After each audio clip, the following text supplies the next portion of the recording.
Today, we are diving into the absolutely chilling case of Velma Barfield.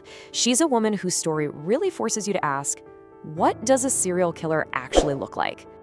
I mean, just look at her. This is the whole puzzle, right? She looks like a sweet, caring grandmother. And yet, there's this trail of mysterious deaths that just seems to follow her everywhere she goes. How can those two things be true for the same person? Well, that's what we're going to try and figure out.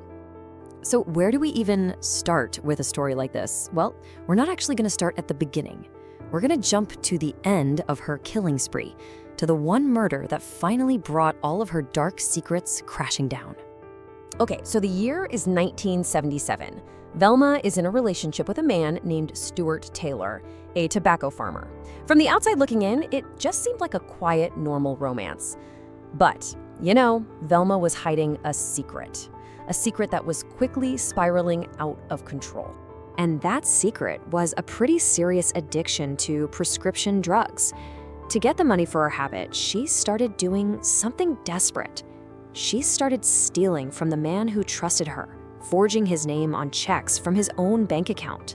And this move, from simple deception, was about to lead to something way, way worse. She was terrified Stuart was going to find out about the forgeries, so she made an absolutely chilling decision. She started mixing arsenic-based rat poison into his beer and his tea. But here's the part of her method that is just bone-chilling.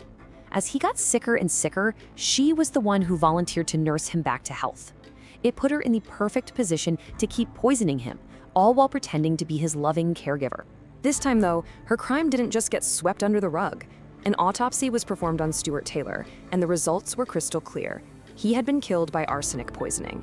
With the evidence pointing right at her, Velma was arrested and charged with his murder. You know how sometimes you pull on one little thread and a whole sweater unravels?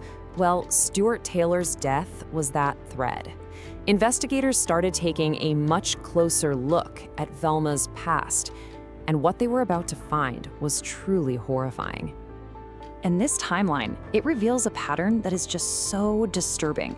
See, before Stuart Taylor, a whole string of people close to Velma had died, but they were all written off as accidents or natural causes. A house fire, a sudden heart attack, a bad stomach bug.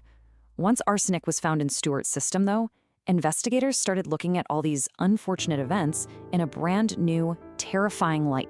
The real breakthrough, the moment everything changed, was when authorities decided to exhume the body of her second husband, Jennings Barfield. The official cause of death was heart failure, but the new tests confirmed their worst fears. His remains also contained traces of arsenic. This wasn't a string of bad luck, it was a clear pattern of murder. With the evidence just piling up against her, the sweet-looking grandmother sitting in that jail cell, she finally started to talk. And her confessions painted an even darker picture of what she'd done. But her confession was, well, it was weird. She admitted point blank to poisoning her own mother and to elderly people she was supposed to be caring for. And yet, she insisted to the very end that she never killed her husbands. Not even Jennings, the one whose body had arsenic in it. She claimed his death and her first husband's death in that fire were just tragic accidents. So the big question is why? Why did she do it? The motive she gave was always the same. It was about money. In every single case she confessed to, she had been stealing from her victims to feed her prescription drug habit. The poisonings, she claimed, were just a horrific, desperate way to cover her tracks. Now, this quote gives us a truly bizarre look into her mind. She actually claimed she never meant to kill anyone. She just wanted to make them sick enough that she could nurse them, which would buy her time to find a way to pay back the money she'd stolen. It was a justification that, you can imagine, the jury found completely impossible to believe. So the trial and everything that came after it really cemented Velma Barfield's place in criminal history. And it earned her a nickname that perfectly captured the shocking contradiction at the very heart of her case.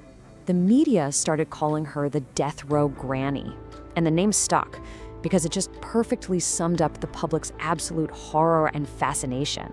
How could this woman, who looked so kind and harmless, be capable of such cold-blooded, calculated evil? Her behavior in the courtroom certainly didn't help her case. This detail is just wild. Instead of showing any remorse, she apparently came across as cold and totally detached. She even gave the prosecutor a round of applause after his closing argument against her. It was a stunning display that just screamed a total lack of empathy. Okay, so you have this cold, uncaring woman in the courtroom, which makes what happened next even more complicated. While she was on death row, Velma seemed to have this dramatic transformation. She became a devout, born-again Christian, and she spent her last years ministering to other prisoners.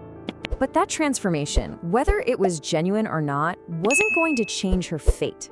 Velma Barfield was about to make history for a very different reason. She became the first woman to be executed in the United States after the death penalty was reinstated in 1976. At 52 years old, her last meal request was cheese doodles and a Coke. On November 2nd, 1984, Velma Barfield's life came to an end. Right before she was executed by lethal injection, she released a final statement, saying she was sorry for all the hurt I have caused. And that leaves us with the final, haunting question. Was her religious conversion in prison real?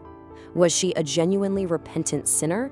Or was it just one last brilliant act of manipulation from a woman who had spent years fooling everyone around her?